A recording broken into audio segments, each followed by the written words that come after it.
깊은 산속 오두막에서 홀로 살아가시던 법정 스님의 목소리가 있었습니다. 그 목소리는 늘 잔잔했습니다.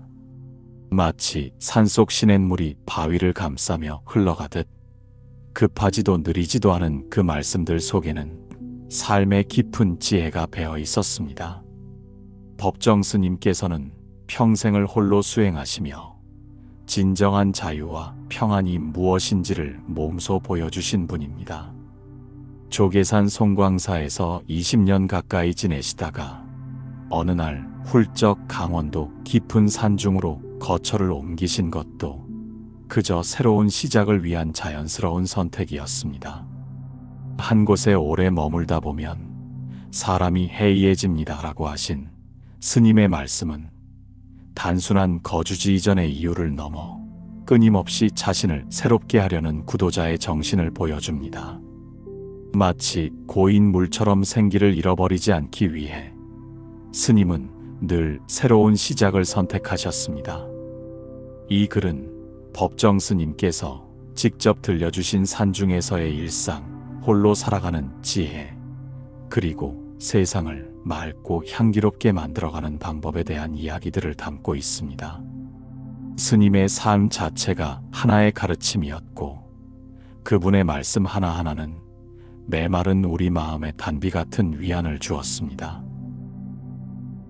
어느 날 스님께서는 조용히 말씀하셨습니다. 한 곳에 오래 머물다 보면 사람이 해이해집니다. 마치 고인 물처럼 생기를 잃어버리죠. 저는 불암사에서 거의 20년 가까이 살았어요. 조계산의 맑은 기운과 송광사의 고즈넉한 분위기가 좋아서 그렇게 오래 머물렀는데 어느새 제 자신이 너무 게을러지더군요. 신선한 맛이 사라져버렸어요. 스님의 목소리에는 어떤 아쉬움과 동시에 새로운 시작에 대한 기대가 배어 있었습니다. 20년이라는 긴 세월을 한 곳에서 보내신 스님이지만 그 안주함을 과감히 털어버리고 새로운 길을 선택하신 것입니다.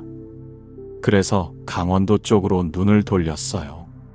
아는 처사님이 옛날에 공부했던 빈집이 하나 있다고 하더군요. 한번 와서 보라고 해서 가봤더니 여러 가지로 불편하긴 했지만 마음에 들었어요. 스님의 선택 기준은 의외로 단순했습니다. 편리함이 아니라 오히려 불편함을 택하신 것입니다. 교통이 불편하고 전기도 들어오지 않는 곳. 하지만 바로 그런 조건들이 스님께는 매력적으로 다가왔습니다. 그곳은 해발 750m, 사람 그림자조차 찾아보기 힘든 깊은 산중이었습니다. 스님께서는 직접 측정해 보셨다고 하시며 정확한 고도를 말씀해 주셨습니다. 800m는 못 가고 750m 정도라고요. 교통이 불편해서 찾아오는 사람도 적을 것 같았고 전기도 전혀 들어오지 않더군요. 하지만 그 정도면 충분히 지낼 수 있겠다 싶어서 조금 손질해서 들어갔어요. 현대인들이 필수품으로 여기는 전기조차 없는 곳을 선택하신 이유는 무엇일까요? 그것은 진정한 고요함을 찾기 위함이었을 것입니다. 전자제품의 소음도 인공적인 불빛도 없는 순수한 자연 속에서 자신을 만나고자 하신 것입니다. 스님은 그렇게 2번의 겨울을 그곳에서 보내셨다고 합니다. 살다 보니까 언제까지 살겠다는 계획은 없어요. 그냥 한 철 한 철씩 주어진 시간을 받아들이며 지내다 보니까 어느새 2번째 겨울을 맞게 되었네요. 이 말씀에서 우리는 스님의 삶에 대한 태도를 엿볼 수 있습니다. 미래에 대한 거창한 계획보다는 지금 이 순간을 충실히 살아가는 것, 그것이 스님의 철학이었습니다. 스님께서는 혼자 있을 때의 자유로움에 대해 이렇게 말씀하셨습니다. 사람은 저마다 자기만의 방식으로 살아가게 마련이에요. 저 같은 경우는 성질이 좀 괴팍해서 대중과 어울리는 것보다는 혼자 있기를 좋아합니다. 혼자 있을 때가 가장 편하고 넉넉해요. 스님께서 자신의 성격을 괴팍하다고 표현하신 것은 겸손의 표현일 것입니다. 실제로는 대중과의 관계에서 오는 피로감과 제약감을 솔직하게 인정하신 것이죠. 많은 사람들이 외로움을 피하고자 끊임없이 타인과의 관계를 추구하지만 스님은 오히려 고독 속에서 진정한 자유를 찾으셨습니다. 그러면서 스님은 아주 인상적인 말씀을 하셨습니다. 제가 늘 하는 말이지만 혼자 있을 때는 온전한 내가 존재할 수 있어요. 여럿이 함께 있으면 부분적인 나밖에 존재할 수 없거든요. 이는 관계 속에서의 인간 존재에 대한 깊은 통찰입니다. 타인과의 관계에서 우리는 자연스럽게 역할을 맡게 되고 그 역할에 맞는 모습을 보이게 됩니다. 친구 앞에서에나 가족 앞에서에나 직장에서에나 이 모든 것들은 진정한 나의 일부분일 뿐입니다. 하지만 혼자 있을 때만큼은 그 어떤 역할의 가면도 쓰지 않은 온전한 자신과 만날 수 있다는 것입니다. 산중에서의 일상에 대해 스님은 이렇게 이야기하셨습니다. 그곳에서는 가장 무심할 수 있어요. 쓸데없는 일이 없으니까요. 가장 자연스럽고 천연스럽게 살 수 있어요. 여름이면 더울 때 웃옷을 벗고 팬티 바람으로 뒷마당에 나가서 마음대로 목욕도 하고 혼자 있으니까 정말 자연 속에서 가장 자연스럽게 살 수 있어요. 이 말씀에서 우리는 스님의 유머러스한 면모와 동시에 진정한 자유가 무엇인지를 느낄 수 있습니다. 남의 시선을 의식하지 않고 자연스럽게 살 수 있는 것, 그것이 바로 진정한 자유였습니다. 하지만 스님은 사회적 관계에서는 예절이 필요하다고 하셨습니다. 관계를 맺고 여럿이 어울리다 보면 예절이 따르죠. 물론 공동생활에서는 예절이 필요하지만 혼자 살아가는 데는 자기만의 질서만 있으면 되고 따로 예절은 필요 없어요. 이는 사회적 존재로서의 인간과 개별적 존재로서의 인간을 구분해서 보는 지혜입니다. 공동체 안에서는 조화를 위한 예절이 필요하지만 혼자 있을 때는 자신만의 자연스러운 질서를 따르면 된다는 것입니다. 스님께서는 명상가의 말을 인용하며 이런 깊은 통찰을 나누어 주셨습니다. 홀로 있을수록 함께 있다는 말이 있어요.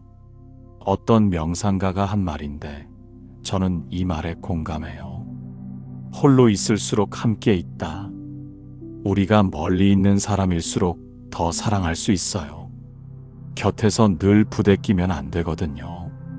이는 일견역설적으로 들리는 말씀입니다. 하지만 깊이 생각해보면 진리를 담고 있습니다. 물리적으로 가까이 있을 때는 오히려 서로의 단점이 보이고 갈등이 생기기 쉽습니다.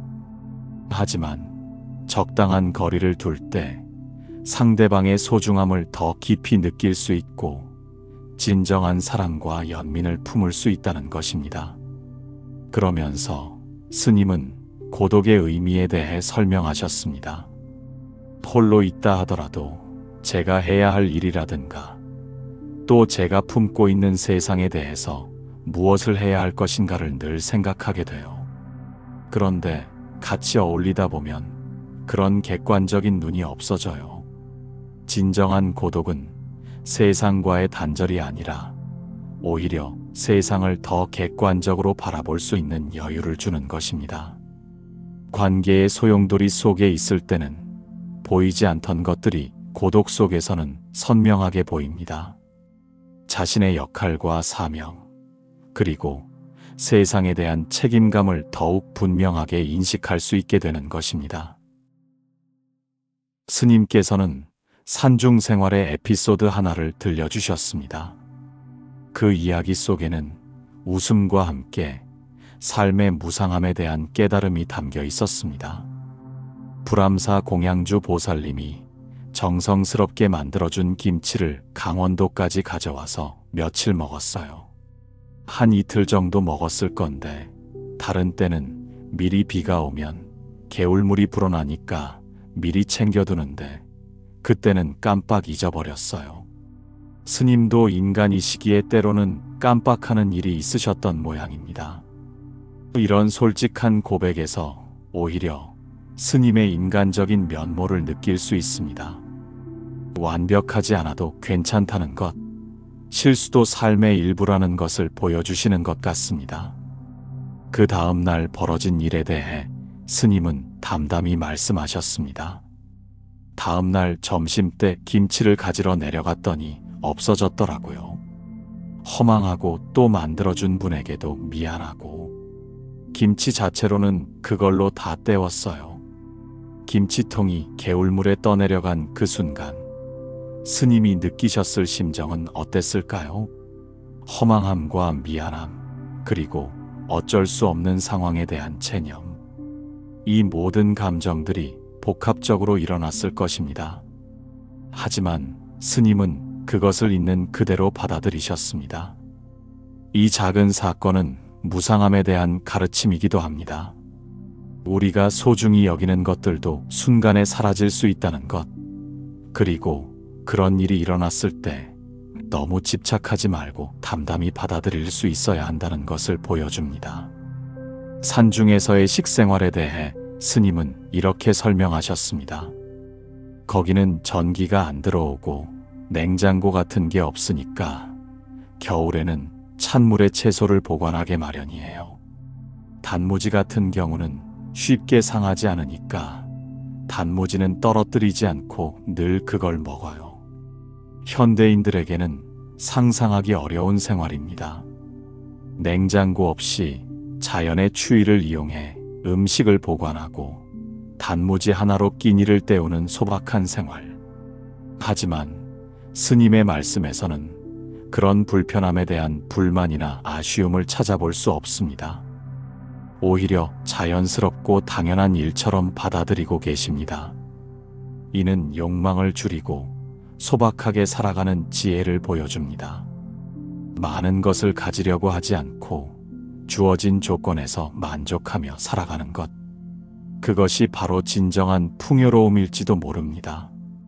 많은 사람들이 스님의 건강을 걱정했지만 스님은 이렇게 답하셨습니다. 더 아는 사람들이 걱정하는데 저는 아무렇지도 않아요. 제 생각은 이래요. 건강이라는 게 꼭 우리가 먹는 음식만 가지고 유지되는 것은 아니라고 봐요. 현대인들은 건강을 위해 좋은 음식을 찾고 영양제를 챙겨 먹고 운동을 합니다. 물론 이런 것들도 중요하지만 스님은 그보다 더 근본적인 것에 주목하셨습니다. 그러면서 자연의 치유력에 대해 말씀하셨습니다.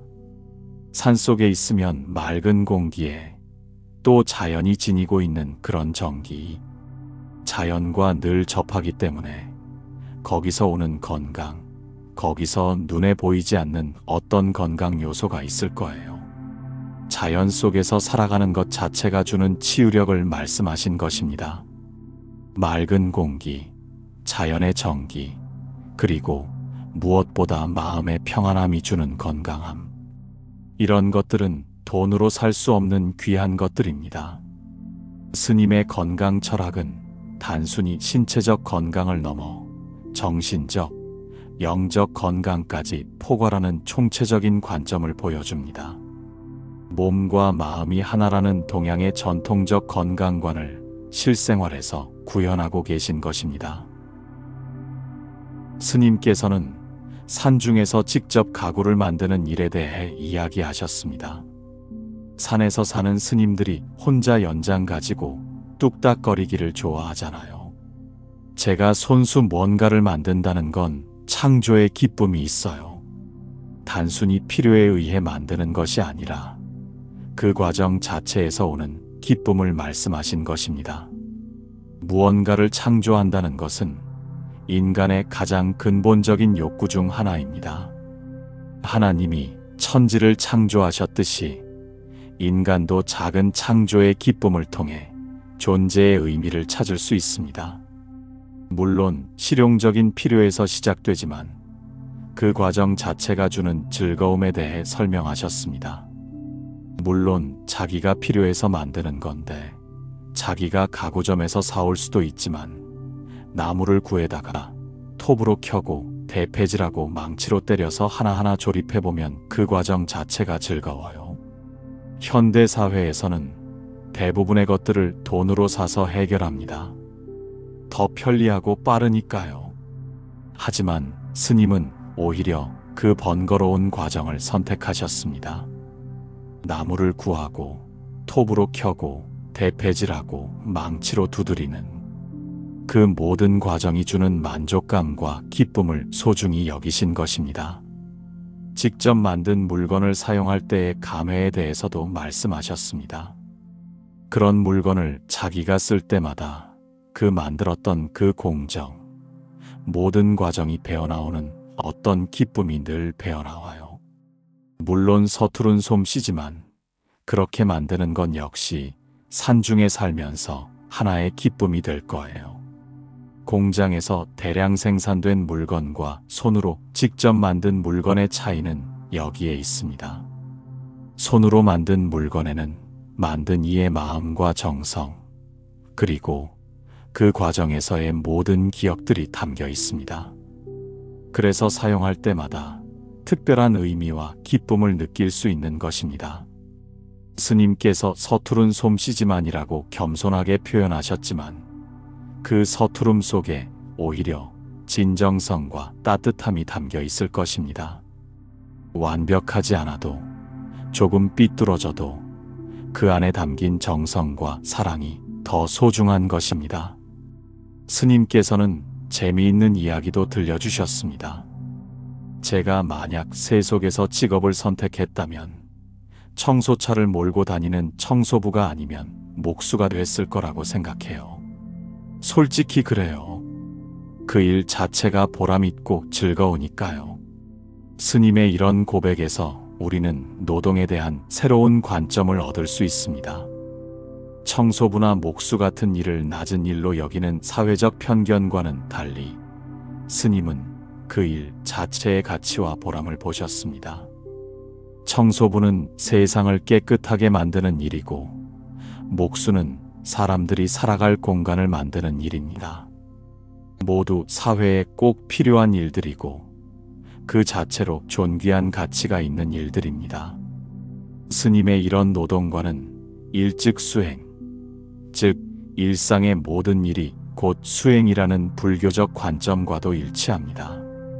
어떤 일을 하든 그 일에 정성과 마음을 다한다면 그것이 곧 수행이 될 수 있다는 것입니다. 스님께서는 산중에서 가장 좋아하시는 시간에 대해 이렇게 말씀하셨습니다. 강원도 오두막에 살면서 가장 즐거운 시간이 있다면 아침에 예불 끝나고 나서 새벽 창이 밝아올 때까지 혼자 앉아서 허리를 펴고 앉아 있는 시간이에요. 다시 말하면 소리 없는 소리를 듣는 시간, 그런 시간이 제일 좋아요. 소리 없는 소리를 듣는다는 표현이 인상적입니다.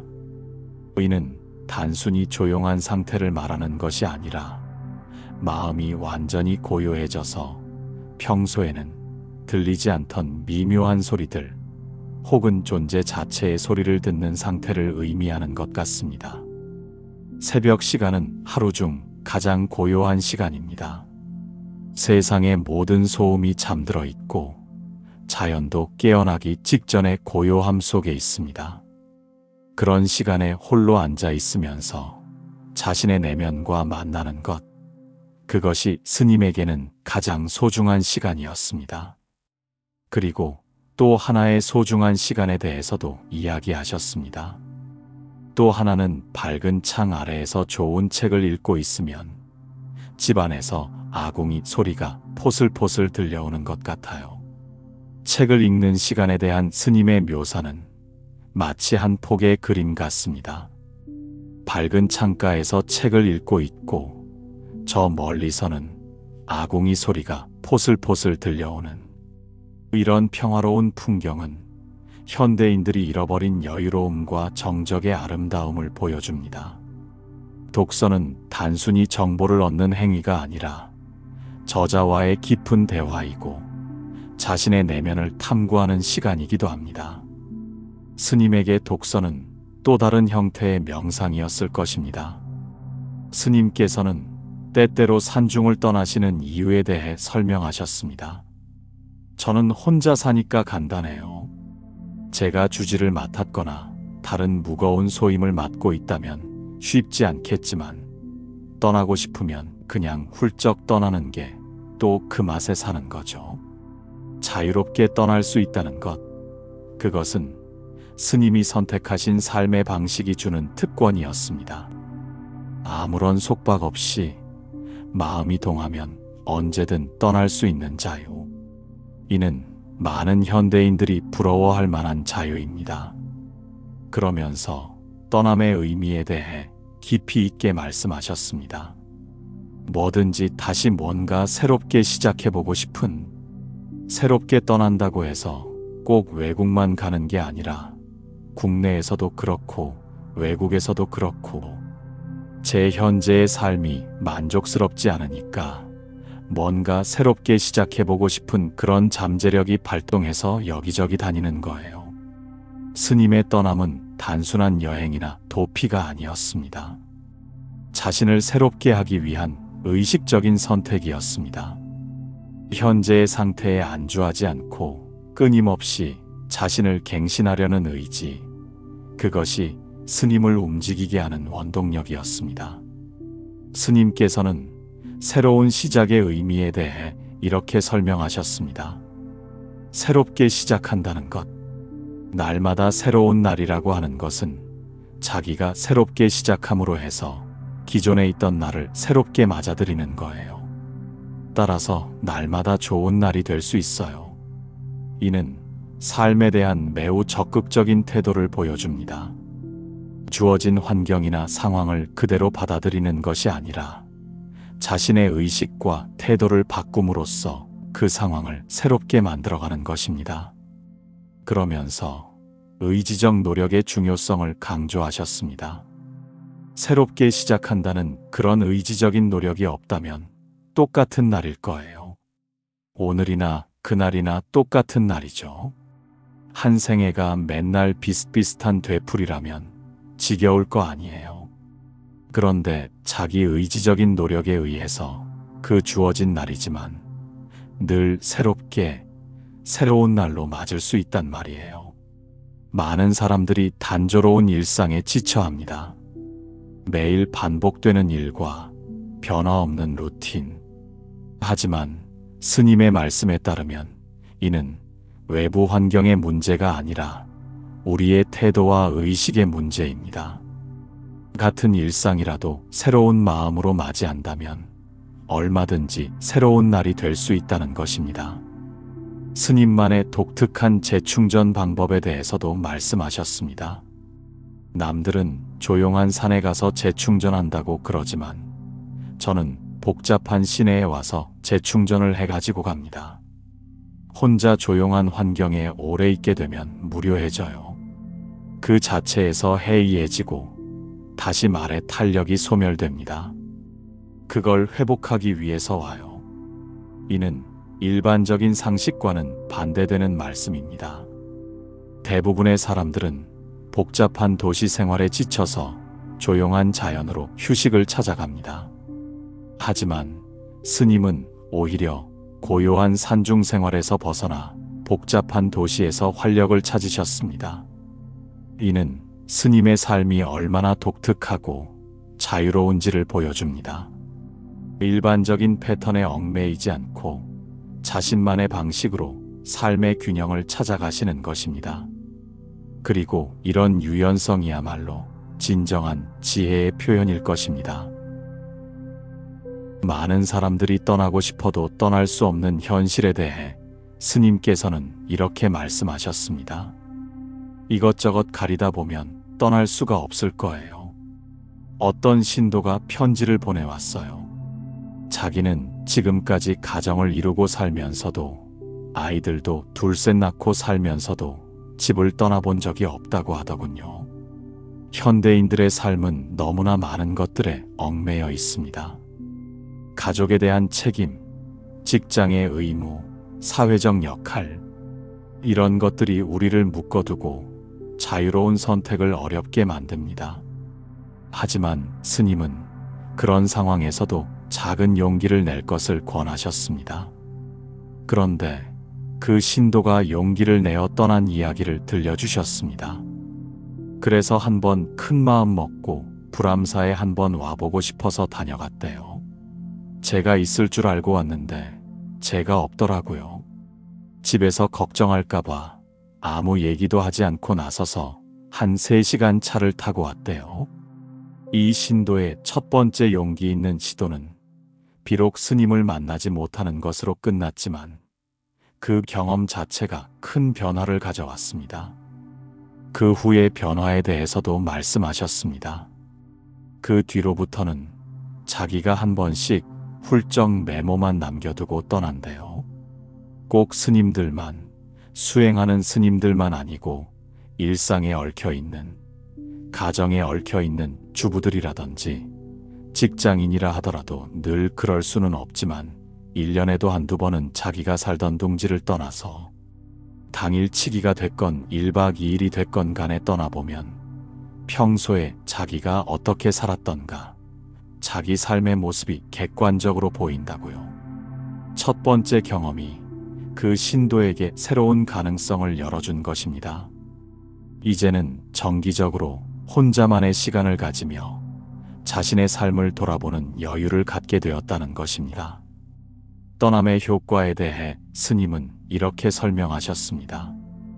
이런 일을 통해서 자기 생활에 어떤 반성이라든가 재구성이 있을 거예요.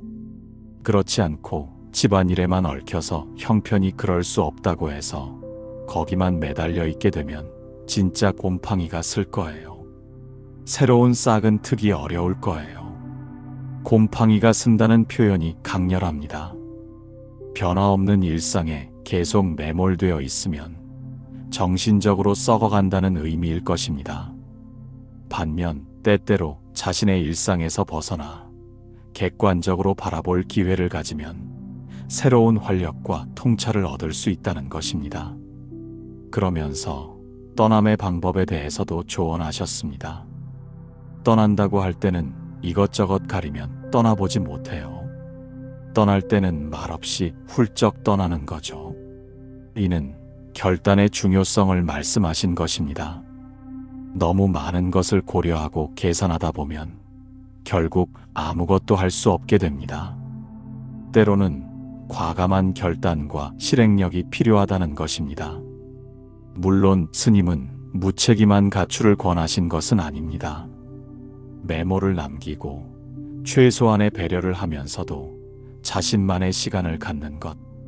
그것은 자기 관리의 한 방법이자 가족과 주변 사람들에게도 도움이 되는 일입니다. 자신을 돌보지 못하는 사람이 어떻게 다른 사람을 제대로 돌볼 수 있겠습니까?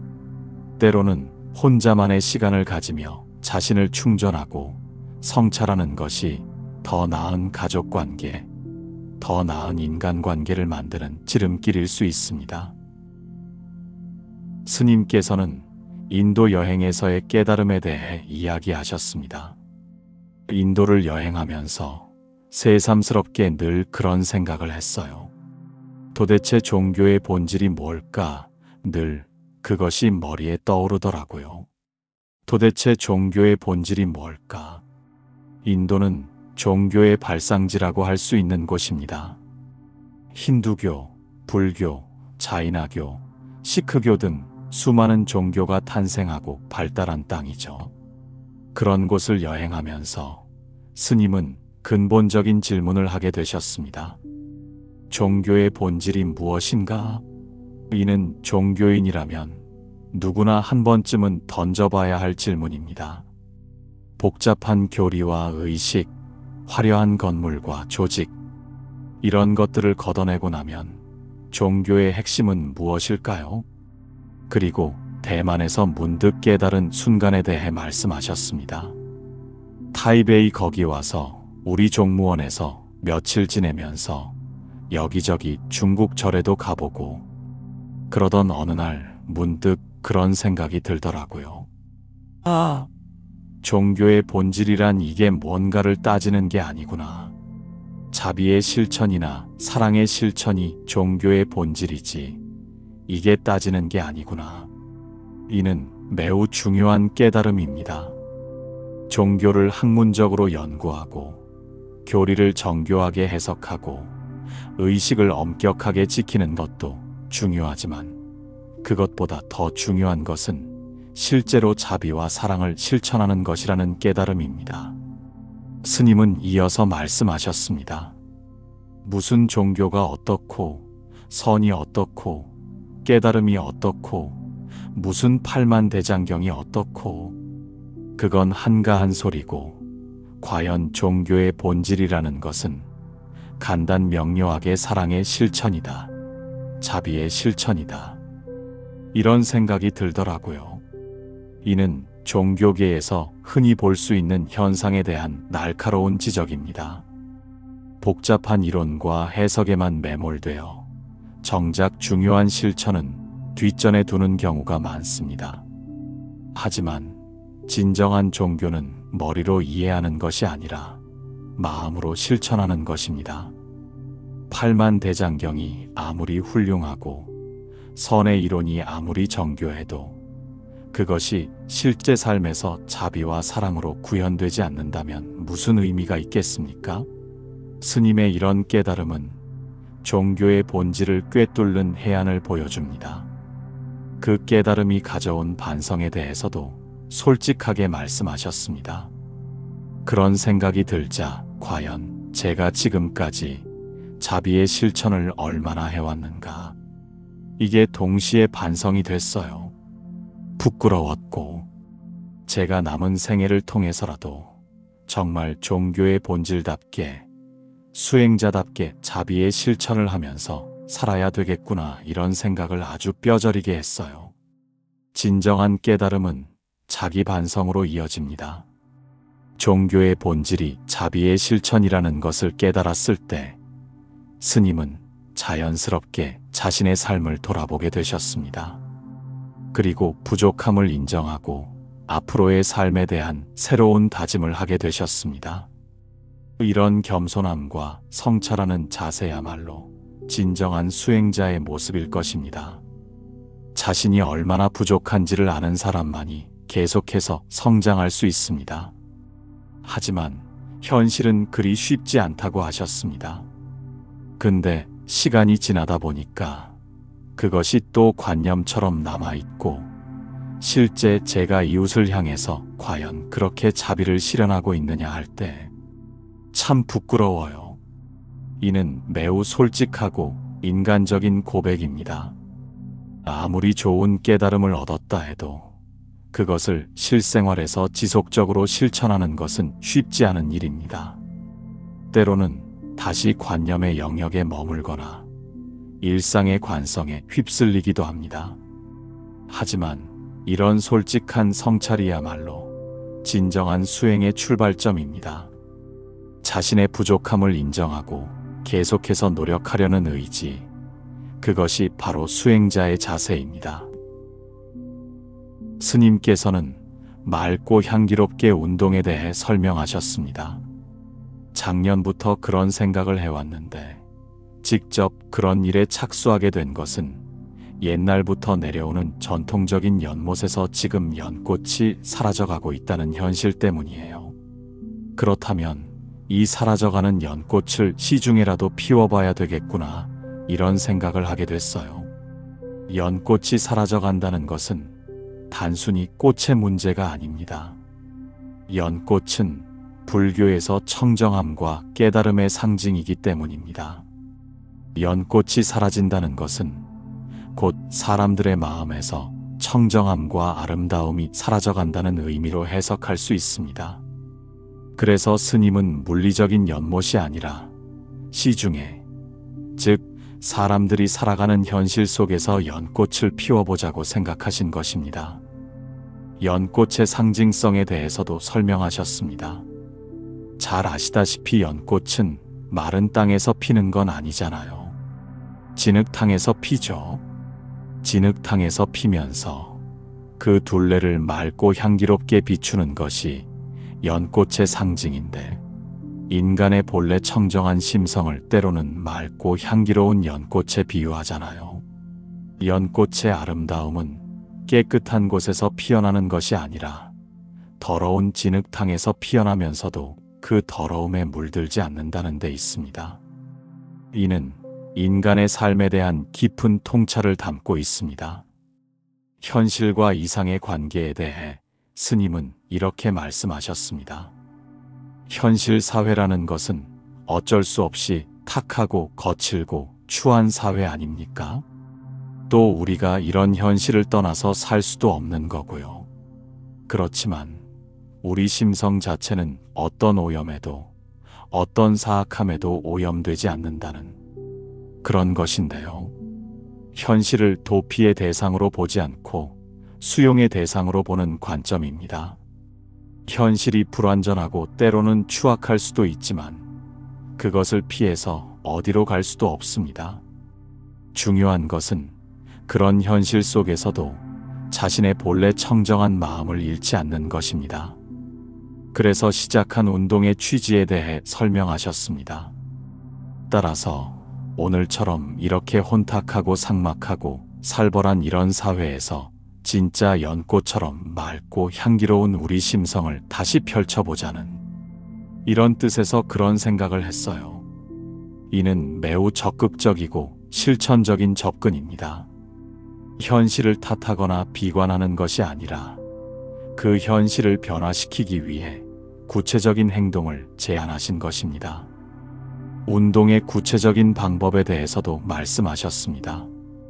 금년부터 그런 스티커라든가 이런 표지를 만들어서 우리 심성도 맑히고 사회도 맑히고 또 어떤 의미에서 우리가 몸담고 있는 오염되어가는 환경도 한번 맑혀보자는 이런 뜻에서 그런 생각을 내봤습니다. 스티커나 표지 같은 구체적인 도구를 통해 사람들의 마음에 맑고 향기로운 의식을 심어주겠다는 아이디어였습니다. 작은 것부터 시작해서 점차 확산되어 나가는 방식이었죠. 하지만 형식보다는 본질이 중요하다고 강조하셨습니다. 물론 이런 운동 자체가 어떤 형식적으로 닦지만 어디다 붙인다고 되는 것이 아니고 그런 계기를 통해서 우리 자신의 어떤 심성을 맑고 향기롭게 가꾸고 또 우리가 몸담고 사는 세상도 그렇게 맑고 향기롭게 하자는 그런 뜻이기 때문에 우리가 이런 운동이라고 해서 단지 무슨 닦지만 붙인다고 그치는 것이 아니고 우리 생활 자체가 그렇게 개선돼야 할 거예요. 외형적인 활동보다는 마음의 변화가 우선이라는 지혜로운 접근입니다.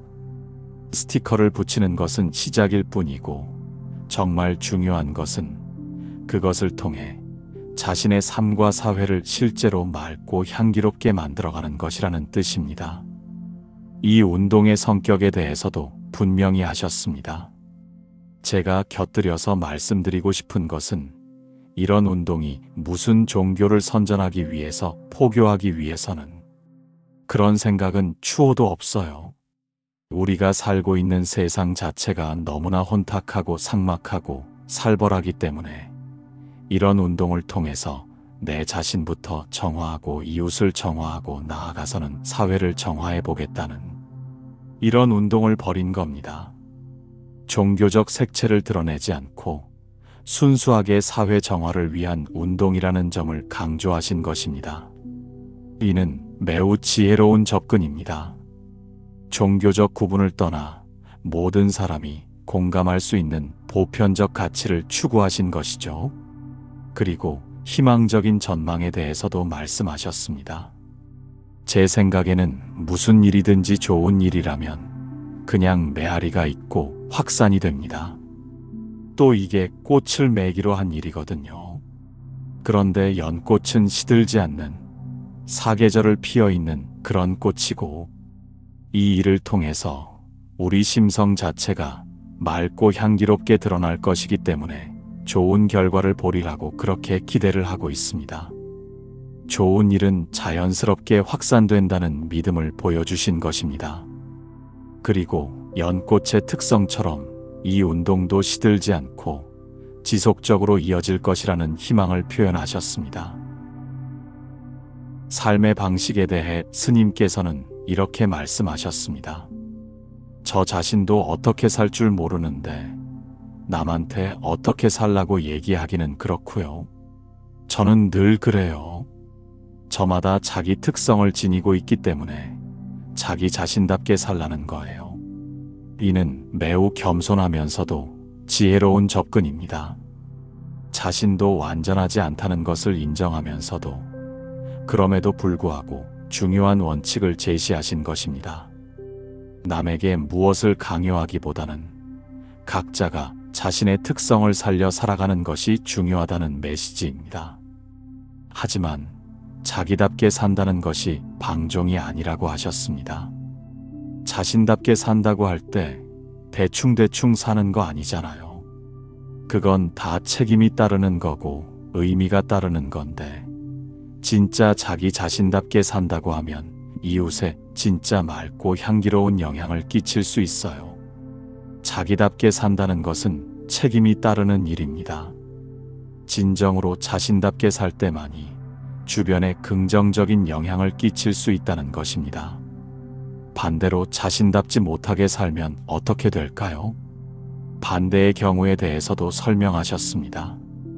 그렇지 못하고 자기 자신답게 살지 못할 때는 개인의 삶도 성취되지 않고 그런 영향이 이웃에게도 썩 바람직하지 못한 거예요. 자신다운 삶을 살지 못할 때 오는 문제점을 지적하신 것입니다. 개인적인 불만족뿐만 아니라 주변 사람들에게도 좋지 않은 영향을 미치게 된다는 것입니다. 억지로 다른 사람의 기대에 맞추려고 하거나 사회의 틀에 무리하게 끼워 맞추려고 할 때 생기는 문제들입니다. 그리고 조화로운 사회에 대한 스님의 철학을 들려주셨습니다. 그렇기 때문에 한마디로 한다면 누구든지 자기 자신답게 산다면 그것이 메아리가 되어서 건전한 사회적인 조화를 이룰 거라고 저는 그렇게 생각합니다. 이는 개인의 행복과 사회의 조화가 대립하는 것이 아니라 상호 보완적인 관계라는 통찰입니다. 각자가 자신답게 살 때 그것이 모여서 더 건전한 사회를 만들어낸다는 것입니다. 개성과 조화에 대해서도 말씀하셨습니다.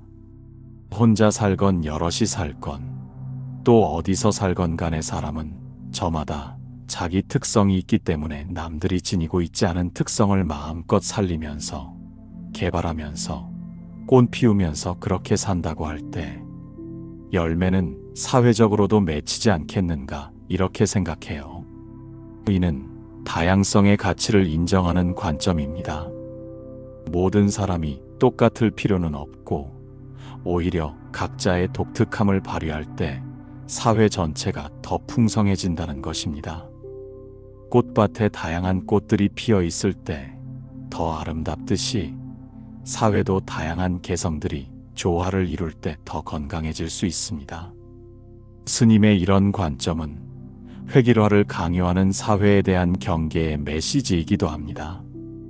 교육 제도든 직장 문화든 사회 전반에서 모든 사람을 똑같은 틀에 맞추려고 하는 경향이 있습니다.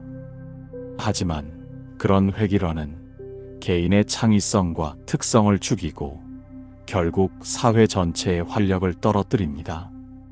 스님께서 강조하신 것은 각자의 특성을 마음껏 살리면서 개발하면서 꽃 피우면서 살아가는 것입니다. 이런 표현에서 우리는 생명력과 역동성을 느낄 수 있습니다. 억압되거나 제한받는 것이 아니라 자유롭게 자신의 가능성을 펼쳐나가는 삶의 모습입니다. 스님께서는 프랑스에 세운 길상사에 대한 이야기를 들려주셨습니다.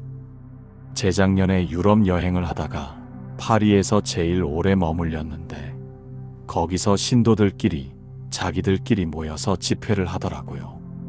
몇 번 참여도 해주고 그랬는데 그때 주로 신도들이 유학생들이었어요.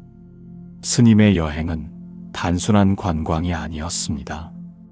어디를 가시든 그곳의 사람들과 만나고 그들의 필요를 살피시는 모습을 볼 수 있습니다. 파리에서도 우연히 만난 한국 유학생들의 모임에 참여하시며 그들의 상황을 이해하게 되셨습니다. 그들의 간절한 마음에 대해 말씀하셨습니다. 그때 신도들 얘기가 절을 어떻게 하나 했으면 좋겠다고 하더군요. 우리가 절하는 데가 없다고요. 한국식으로 새로 지을 수는 없고 있는 집을 사서 개조해서 쓰면 될 거라고. 그때 얘기가 한 4-5천만 원, 4-5천만 원 정도면 절을 할 수 있다고 이런 얘기였어요. 타양에서 공부하는 학생들에게 절이 없다는 것은 단순히 종교적 공간이 없다는 것 이상의 의미였을 것입니다.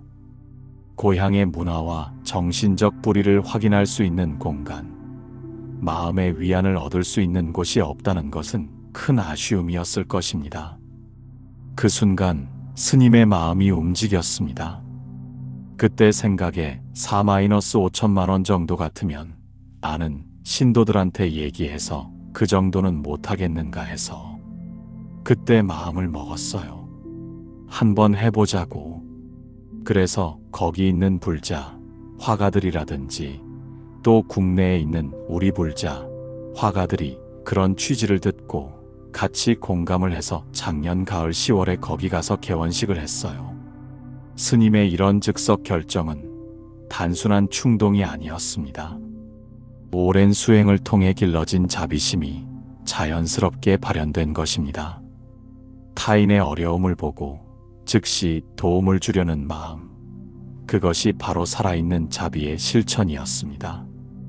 또한 이 일이 혼자만의 힘으로 이루어진 것이 아니라는 점도 주목할 만합니다. 뜻에 공감하는 사람들이 모여서 함께 이루어낸 일이었습니다. 좋은 일은 혼자서 시작해도 많은 사람들이 동참하게 된다는 것을 보여주는 사례입니다. 길상사가 위치한 곳의 이름이 특별했습니다. 거기 동네 이름이 뚝시인데 거기 블록 이름이 말하자면 불어로 있어요. 그 작은 숲이라. 우리말로 하자면 소림이에요.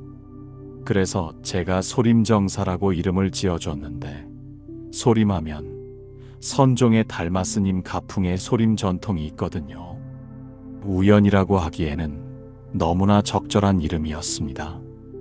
소림은 중국 선불교의 발원지이자 달마대사가 면벽 수행을 했던 곳으로 유명합니다. 그런 의미 깊은 이름을 가진 곳에 한국의 절이 세워진 것은 묘한 인연을 느끼게 합니다. 더욱 신기한 것은 거리 이름이었습니다. 그 소림정사 옆 거리 이름이 보리수예요. 보리수 거리라고.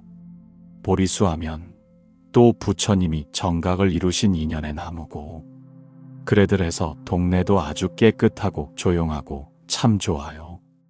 부처님께서 깨달음을 얻으신 보리수나무의 이름을 가진 거리. 이는 정말로 절이 들어서기에 완벽한 환경이었습니다. 마치 모든 조건이 갖춰져서 기다리고 있었던 것 같은 느낌을 줍니다. 현지 사람들의 반응도 좋았다고 하셨습니다. 또 이웃 사람들도 한국에서 스님들이 와서 명상의 집을 만들었다고 하니까 아주 좋아하고 놀러도 오고, 또 이웃에 있는 어떤 노인은 자기 화원에서 꽃다발도 보내오고 뭐 그런 정도. 종교나 국적을 초월한 따뜻한 환대를 받았다는 것은 매우 의미 깊은 일입니다. 이는 진정한 종교의 힘을 보여주는 일이기도 합니다. 종교는 사람을 갈라놓는 것이 아니라 연결시키는 것이어야 한다는 스님의 철학이 실현된 모습입니다. 그곳을 찾는 사람들에 대해서도 말씀하셨습니다. 우리 불자가 됐건 누가 됐건 거기 가면 거기 한 번씩 찾아가서 참배도 하고 쉬고 뭐 그렇게 하면 좋을 거예요. 그 전에 절에 다니다가도 절이 없어서 무슨 교회도 나가고 뭐 하던 사람들이 절이 생겼다 그러니까 많이 찾아오고 뭐 그래요. 타양에서 살아가는 사람들에게 정신적 고향 같은 공간이 생긴 것입니다. 종교적 차이를 떠나 한국적인 것, 동양적인 것을 그리워하는 사람들에게 위안의 공간이 되어 주었습니다. 프랑스의 미적 감각에 맞춘 불상에 대해서도 이야기하셨습니다. 여주에 있는 목공하는 박찬수 그분이 자기가 불상을 자기가 모시겠다고 해서 노랗게 금박치는 불상이 아니고 그냥 연장 자국이 있는 아주 소탈한 그런 불상이에요. 채색도 다 하지 않고 담백하게 하고 전통적인 화려한 불상 대신 소탈하고 자연스러운 불상을 선택한 것은 매우 지혜로운 결정이었습니다. 서양 사람들의 미적 감각에도 어필할 수 있으면서도 불교의 본질을 잃지 않는 절묘한 균형이었습니다. 탱화도 새롭게 그려졌습니다. 또 탱화는 거기 방해자 씨가 새롭게 그렸는데 아주 좋고요. 그 파리에 있는 예수라는 사람도 와서 보고 참 좋다고. 또 그걸 보더니 영국에 있는 어떤 스님도 자기도 그런 탱화를 했으면 좋겠다고 해서 화해달라고 해서 다시 탱화 준비하고 그랬다고 그래요. 전통을 지키면서도 현대적 감각을 살린 작품들이 현지에서 좋은 반응을 얻었다는 것은 매우 고무적인 일입니다. 불교 예술의 새로운 가능성을 보여준 사례라고 할 수 있습니다. 스님께서는 책에 대한 자신의 생각을 들려주셨습니다. 성철 큰 스님께서 열반하신 이후에 스님들이 쓰신 책이 좀 많이 잘 팔리고 있다는 소식입니다. 물론 책이 많이 읽힌다는 것은 그 저자 입장에서 싫지 않은 일이지만 그만큼 제게 어떤 책임감, 글 쓰는 어떤 책임이 들어오잖아요. 글을 쓴다는 것은 단순히 자신의 생각을 표현하는 것이 아니라 독자들에게 영향을 미치는 일입니다. 특히 종교인의 글은 더욱 큰 책임이 따릅니다. 많은 사람들이 그 글을 통해 위안을 얻고 인생의 방향을 정하기 때문입니다. 그리고 독자들에 대한 당부의 말씀도 하셨습니다. 또 신도들이 그중 아무개를 어떻게 보느냐? 저는 그렇게 해요. 모든 우상으로부터 벗어나는 거예요. 그런 허상이든 뭐든 그건 자기가 만들어낸 하나의 우상이에요. 실제 하면 대단한 거 아니잖아요. 평가는 세월이 결정이에요. 스님 자신을 우상화하지 말라는 당부입니다. 아무리 훌륭한 글을 쓰고 많은 사람들에게 사랑받는다고 해도 그것에 도취되거나 독자들이 맹신하는 것은 옳지 않다는 것입니다. 진정한 가르침은 스승에 대한 의존이 아니라 각자의 깨달음으로 이어져야 합니다. 또한 스님은 글쓰기에 대한 자신의 마음을 솔직하게 털어놓으셨습니다. 평가는 세월에 결정하기 때문에 책이 얼마나 나갔다고 해서 좋은 일도 아니고, 아까도 얘기했지만 독자들이 읽는다고 할 때 저자 입장에서 책임감이 따라요. 책임감이 따르고 진짜 저는 그런 것으로부터 자유로워지고 싶은데 몸뚱이를 가지고 세상에 살아있는 동안 또 그렇게 안 되니까 어쩔 수 없이 또 조그만한 그 어떤 사명이라 이런 것 때문에 둬서 그러는데, 스님의 이런 고백에서 우리는 진정한 겸손함을 느낄 수 있습니다.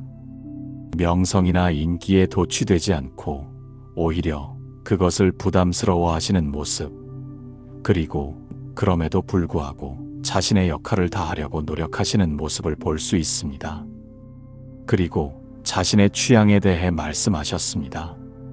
저는 글 쓰는 것보다는 읽는 걸 훨씬 좋아해요. 그런 약속 때문에 쓴다고. 써버리고 나면 개운하니까 그 맛에 쓰는 건데, 좋은 글을 방해받지 않고 아주 쾌적한 상태에서 읽고 있을 때 참 좋아요. 글쓰기는 어쩔 수 없는 의무이고 독서야말로 진정한 즐거움이라는 솔직한 고백입니다. 이는 많은 작가들이 공감할 만한 심정일 것입니다. 쓰는 것은 고통스럽지만 다 쓰고 나면 후련하고, 읽는 것은 순수한 기쁨을 준다는 것입니다. 독서의 기쁨에 대해 아름답게 표현하셨습니다. 마치 그 좋은 친구를 만나서 향기로운 차를 마시면서 시간 가는 줄 모르고 밤이 깊은 줄도 모르고 이렇게 얘기를 나누듯이 참 좋다고. 독서를 친구와의 대화에 비유한 것이 인상적입니다. 좋은 책은 정말로 좋은 친구와 같습니다. 언제나 곁에 있어주고 위로해주고 새로운 생각을 나누어주고 때로는 도전적인 질문을 던져주기도 합니다. 그리고 산중에서의 독서 시간에 대해서도 말씀하셨습니다. 제가 강원도 오두막에 살면서도 가장 즐거운 시간이 있다면 또 하나는 이렇게 밝은 창 아래에서 좋은 책을 읽고 있으면 집안에서 아궁이 소리가 포슬포슬 그렇게 들려오는 것 같아요. 이 묘사는 마치 한 편의 시 같습니다. 밝은 창가에서의 독서, 저 멀리서 들려오는 아궁이 소리. 이런 평화로운 풍경은 많은 독서가들이 꿈꾸는 이상적인 독서 환경일 것입니다. 스님께서 추천하시는 책에 대해 물었을 때의 답변입니다. 한 권이라 그러니까 참 어렵죠. 물론 자기가 좋아하는 책 한두 권은 다 읽게 마련인데 꼭 누가 무슨 책이 좋다고 해서 읽지 말고 읽어서 시간 낭비가 정력 낭비가 되지 않을 그런 책이라면 다시 말해서 고전이어야 돼요. 고전적인, 지금 신간이 됐다 하더라도 고전적인 가치가 있는 책. 좋은 책을 선택하는 기준에 대한 지혜로운 조언입니다. 남의 추천보다는 자신의 판단이 중요하고 시간을 투자할 가치가 있는 책을 선택해야 한다는 것입니다. 그리고 그런 책의 조건으로 고전적 가치를 제시하셨습니다. 불자들에게는 특별한 추천을 하셨습니다. 그런 의미에서 제가 불자들, 특히 불교 방송 듣는 분들이 주로 불자들이니까 불자들에게 권하고 싶은 것은 법구경이에요. 진리의 말씀, 그걸 권하고 싶은 것은 쉽거든요. 누구든지 쉽게 이해할 수 있는 일이고 그것을 그냥 건성으로가 아니라 한 구절 한 구절 음미하다 보면 아직 번역되지 않은, 편역되지 않은 법구경도 읽을 수 있단 말이에요. 법구경은 부처님의 말씀을 간결하게 정리한 경전입니다. 어려운 철학서보다는 일상에서 실천할 수 있는 지혜가 담겨 있어 많은 사람들에게 도움이 될 수 있는 책입니다. 스님께서 이 책을 추천하신 이유도 접근하기 쉬우면서도 깊은 가르침이 담겨 있기 때문일 것입니다. 최근에 감명 깊게 읽은 책에 대해서도 소개하셨습니다. 제가 최근에 또 읽고 감동해서 소개한 책이 아메리카 인디언의 지혜를 다룬 책이에요. 거기 뭐 불교라는 말은 안 나오지만 상당히 불교적인데 가까운 그런 인디언들의 생각이거든요.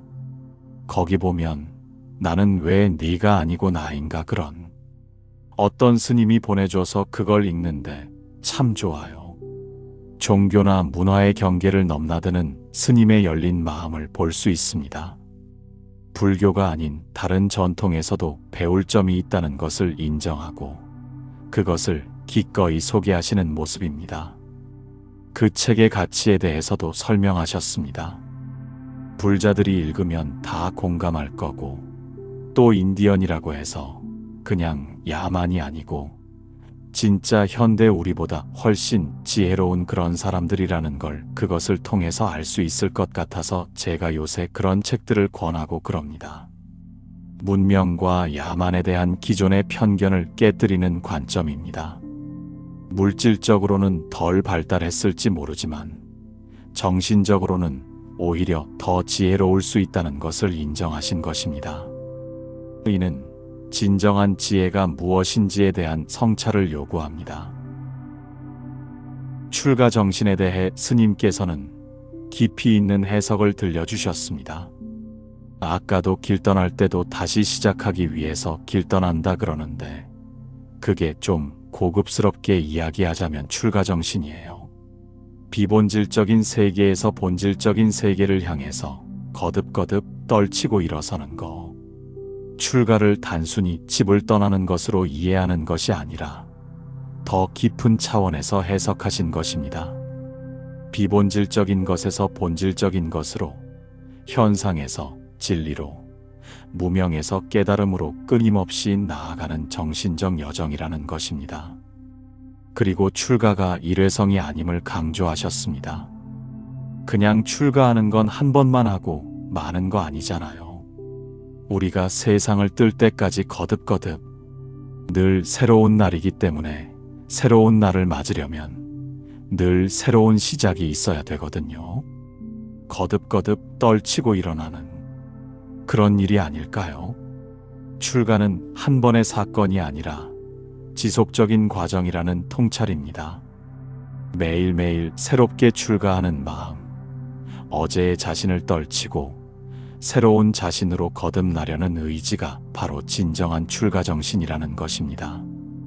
이는 출가자뿐만 아니라 모든 사람에게 적용될 수 있는 삶의 자세입니다. 끊임없이 자신을 갱신하고 더 나은 존재가 되려고 노력하는 것, 그것이 바로 출가 정신의 본질입니다. 출가의 완성에 대한 스님의 철학입니다. 또 출가에 무슨 완성이 있겠어요? 중생계가 다하면 완성이나 있을 수가 없다고.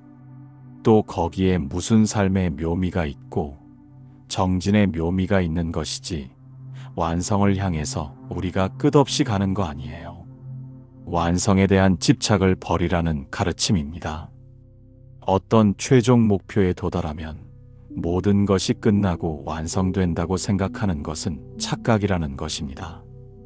오히려 그 과정 자체가 의미가 있고 끊임없이 나아가는 그 여정이 바로 삶의 참된 모습이라는 것입니다.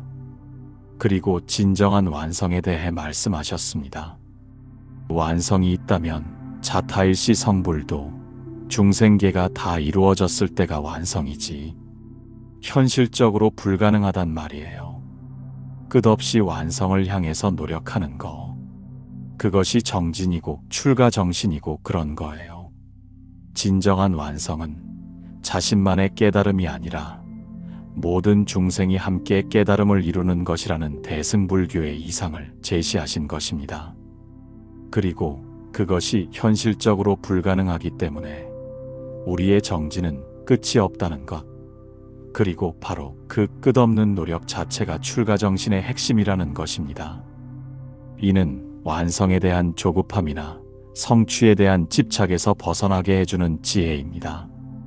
목적지에 도착하는 것보다 여행하는 과정 자체를 즐기라는 가르침이기도 합니다.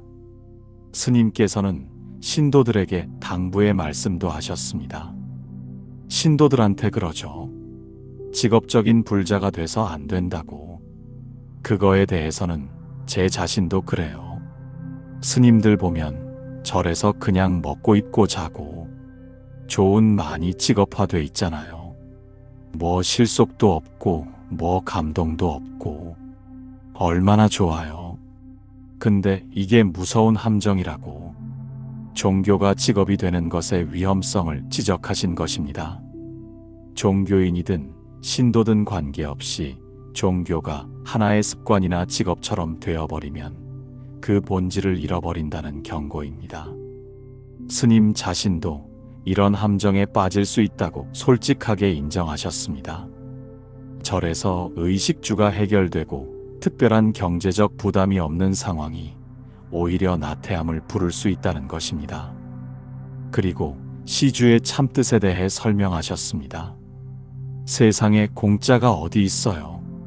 시주가 절에 그 공양 올릴 때 자기들이 못하는 수행을 해서 중생계를 이롭게 해달라고 이렇게 공양 올린 거 아니에요. 공짜가 없다고.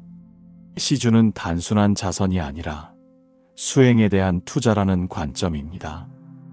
신도들이 스님들을 물질적으로 후원하는 것은 그들이 수행에 전념해서 결국 모든 중생에게 도움이 되기를 바라는 마음에서 나온 것이라는 것입니다. 따라서 스님들은 그 기대에 부응할 책임이 있다는 것입니다. 신도들의 잘못된 행태에 대해서도 지적하셨습니다. 또 신도들은 그래요. 진짜 삼보에 귀의했으면 정법으로 그렇게 해야 되는데 피하면 딱 어디다 해서 무서서 점 치러 가고 요새 고3 때 있는 집에서 그러잖아요. 어디 저기면 가야 무슨 기도가 되는 줄 알고 몰려다니고 그런다고. 불교를 믿으면서도 미신적 행위에 의존하는 모순을 지적하신 것입니다. 특히 입시철이 되면 영험하다는 절이나 무당을 찾아다니는 현상을 비판하셨습니다. 한 신도와의 일화를 통해 말씀하셨습니다. 아까도 제가 어떤 신도 만나서 그래요. 올해 고3 자녀가 있는데 며칠 전에 제가 길상사에 나왔는데 누더기 하나 누가 해준다고 그래요. 아니 저 누더기 있는데 왜요? 없는 사람 해드리죠 그랬더니 아니 스님한테 해드리고 싶어요 하더라고요. 그 신도의 잘못된 기대에 대해 말씀하셨습니다. 나중에 만났더니 자기 잘 아는 신도들한테 고3 자녀가 있대요. 저는 아무 영험도 없는 사람이고 그런 거 자신도 없기 때문에 저는 그런 독이 아니다고 말이에요. 스님께서 자신을 영험한 존재로 여기는 것을 단호히 거부하신 것입니다. 이는 매우 중요한 태도입니다.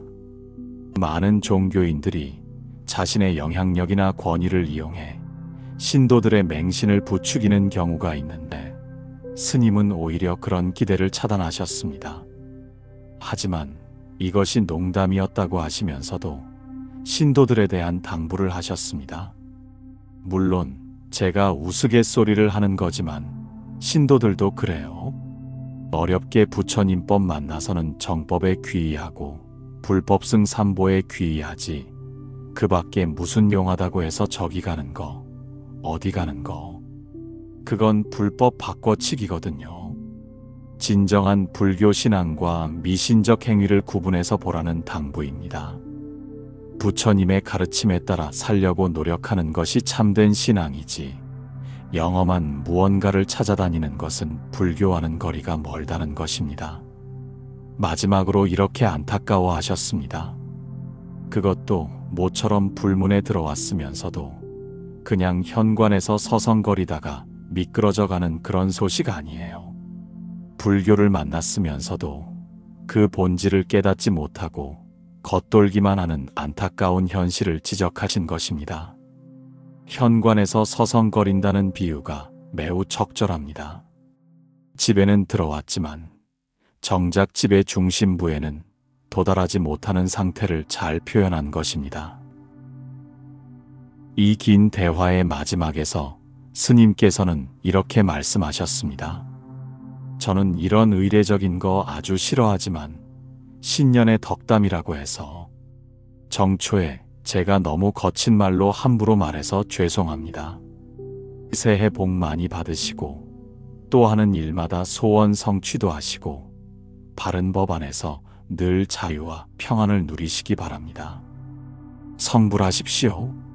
형식적인 덕담을 싫어하신다고 하시면서도 진심 어린 축복의 말씀을 해주셨습니다.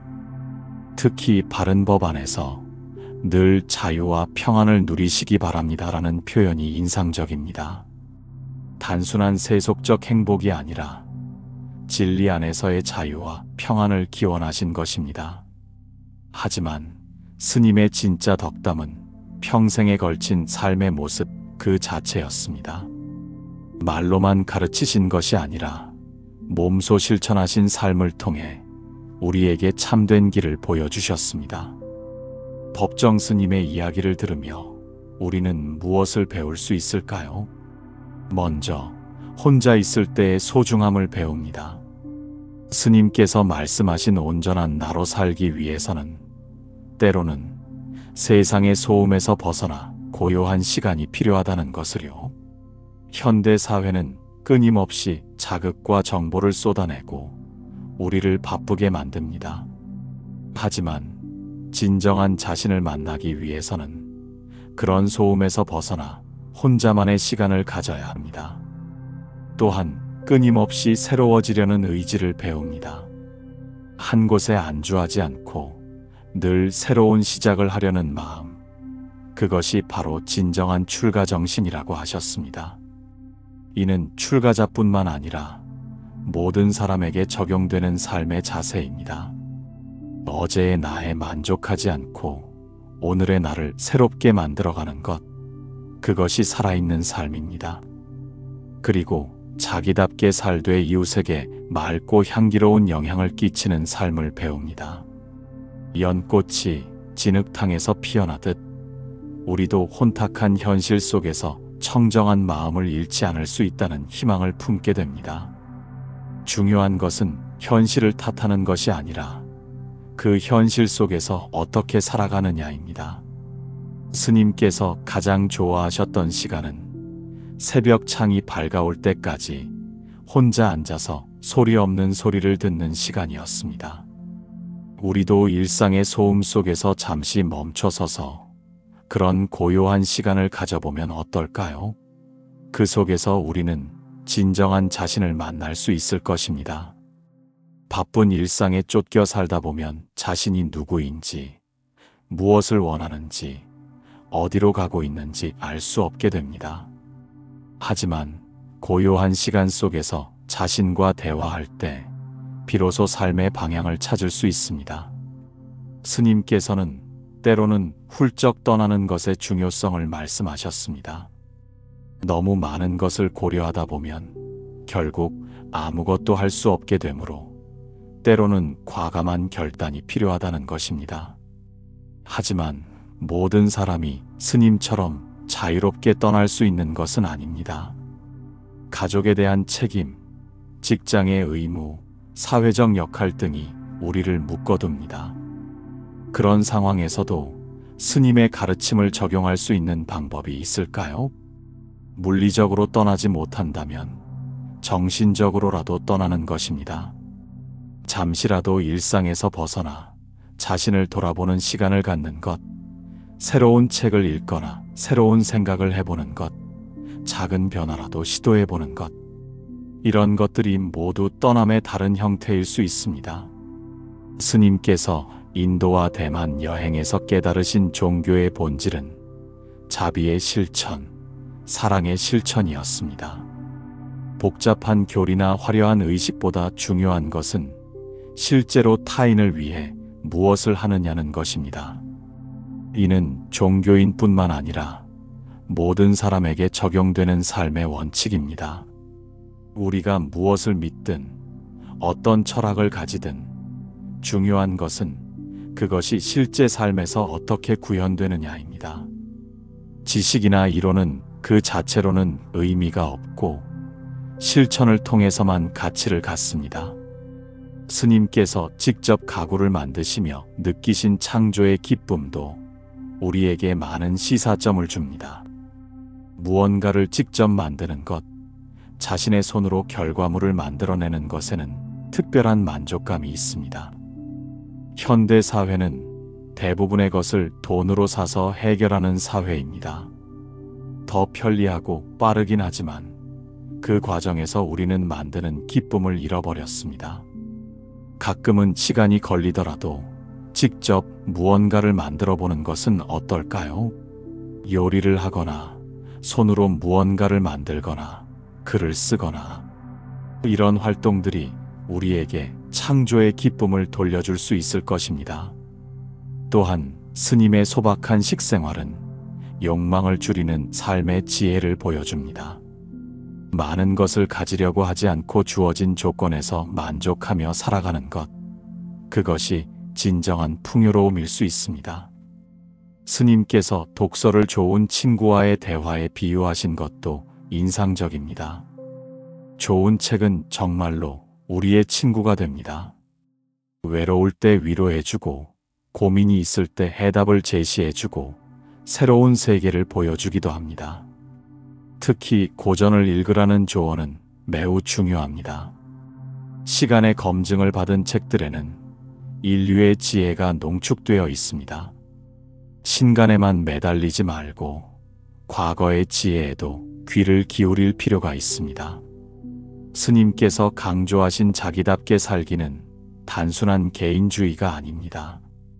진정으로 자신답게 살 때만이 이웃에게도 좋은 영향을 끼칠 수 있다는 것입니다. 자신의 특성을 억압하거나 남을 무리하게 따라하려고 할 때 오히려 자신도 불행하고 주변도 불편해집니다. 각자가 자신의 고유한 특성을 발휘할 때 사회 전체가 더 다양하고 풍성해집니다. 모든 사람이 똑같을 필요는 없고 오히려 다양성이 사회의 활력이 됩니다. 스님께서 강조하신 자기답게 살기는 단순한 개인주의가 아닙니다. 진정으로 자신답게 살 때만이 이웃에게도 좋은 영향을 끼칠 수 있다는 것입니다. 자신의 특성을 억압하거나 남을 무리하게 따라하려고 할 때 오히려 자신도 불행하고 주변도 불편해집니다. 각자가 자신의 고유한 특성을 발휘할 때 사회 전체가 더 다양하고 풍성해집니다. 모든 사람이 똑같을 필요는 없고 오히려 다양성이 사회의 활력이 됩니다. 스님께서 시작하신 맑고 향기롭게 운동은 개인의 변화를 통해 사회 전체를 변화시키려는 시도였습니다. 거대한 구호나 이념보다는 각자의 마음가짐 변화에서 시작하는 운동이었습니다. 이는 매우 현실적이고 지혜로운 접근입니다. 사회를 바꾸려면 먼저 자신부터 바뀌어야 합니다. 내가 맑고 향기로워질 때 주변도 조금씩 변할 수 있습니다. 작은 변화들이 모여서 큰 변화를 만들어내는 것입니다. 스님께서는 이미 우리 곁을 떠나셨지만 그분의 가르침은 여전히 우리 마음 깊은 곳에서 맑은 종소리처럼 울려옵니다. 강원도 깊은 산중 해발 750m 오두막에서 홀로 지내시며 들려주신 그 소중한 말씀들을 가슴에 새기며 우리도 각자의 자리에서 맑고 향기로운 삶을 살아가기를 다짐해 봅니다. 스님의 말씀처럼 우리 모두가 자기 자신답게 살면서도 이웃에게 좋은 영향을 끼치는 삶, 때로는 홀로 있는 시간을 통해 자신을 돌아보고 때로는 과감히 새로운 시작을 하는 용기, 복잡한 이론보다는 실제적인 자비의 실천을 중시하는 삶. 이 모든 것들이 스님께서 우리에게 남겨주신 소중한 유산입니다. 법정 스님의 삶과 가르침은 우리에게 이렇게 말씀하시는 것 같습니다. 떠나고 싶을 때는 훌쩍 떠나세요. 혼자 있을 용기를 가지세요. 자기답게 살되 이웃을 위하는 마음을 잊지 마세요. 그리고 무엇보다 맑고 향기롭게 살아가세요. 완성에 집착하지 말고 매일매일 새로운 시작을 하세요. 복잡한 이론보다는 간단한 실천을 택하세요. 스님의 목소리는 잔잔했지만 그 울림은 깊고 오래갑니다. 산속 시냇물이 바위를 감싸며 흘러가듯 급하지도 느리지도 않은 그 말씀들은 우리 마음 깊은 곳까지 스며들어 새로운 깨달음과 용기를 줍니다. 오늘도 어디선가 법정 스님의 가르침을 마음에 품고 맑고 향기롭게 살아가려는 사람들이 있을 것입니다. 그들을 통해 스님의 정신은 계속 이어져 갈 것이고 세상은 조금씩 더 맑고 향기로운 곳이 되어갈 것입니다. 소리 없는 소리를 들으며 혼자 있되 함께 있고 떠나되 머물고 비우되 채우는 그런 역설적이면서도 아름다운 삶을 향해 우리도 한 걸음씩 나아가 봅시다. 법정 스님의 마지막 인사말처럼 바른 법 안에서 늘 자유와 평안을 누리며 살아가는 것. 그것이 스님께서 우리에게 남겨주신 가장 소중한 선물일 것입니다. 오늘 법정 스님의 지혜로운 말씀들이 여러분의 마음에 작은 울림이라도 전해드렸다면 그 울림을 더 많은 분들과 나누어 주시면 어떨까요? 구독 버튼을 눌러주시면 앞으로도 이런 깊이 있는 내용들을 계속 만나보실 수 있습니다. 스님께서 말씀하신 것처럼 좋은 일은 자연스럽게 메아리가 있고 확산됩니다. 여러분의 구독이 바로 그 선한 메아리의 시작이 될 것입니다. 좋아요를 눌러주시는 것도 큰 힘이 됩니다. 작은 하트 하나지만 그 속에는 이런 내용이 의미 있다는 여러분의 마음이 담겨 있습니다. 그 마음이 모여서 더 많은 사람들에게 이런 좋은 내용이 전해질 수 있게 됩니다. 그리고 댓글로 여러분의 생각과 느낌을 나누어 주세요. 법정 스님의 어떤 말씀이 가장 인상 깊었는지, 여러분은 어떻게 맑고 향기롭게 살아가고 계신지, 여러분의 이야기가 다른 분들에게도 작은 위로와 영감이 될 것입니다. 스님께서 연꽃에 빗대어 말씀하셨듯이 진흙탕 같은 현실 속에서도 우리는 맑고 향기로운 마음을 잃지 않을 수 있습니다. 여러분 한 분 한 분이 그런 연꽃이 되어 주시길, 그래서 이 세상이 조금씩 더 아름다운 곳이 되어 가길 바랍니다. 다음에도 마음의 위안이 되고 삶에 도움이 되는 내용으로 찾아뵙겠습니다. 구독과 좋아요, 그리고 따뜻한 댓글로 함께 해주셔서 감사합니다. 맑고 향기롭게 살아가세요.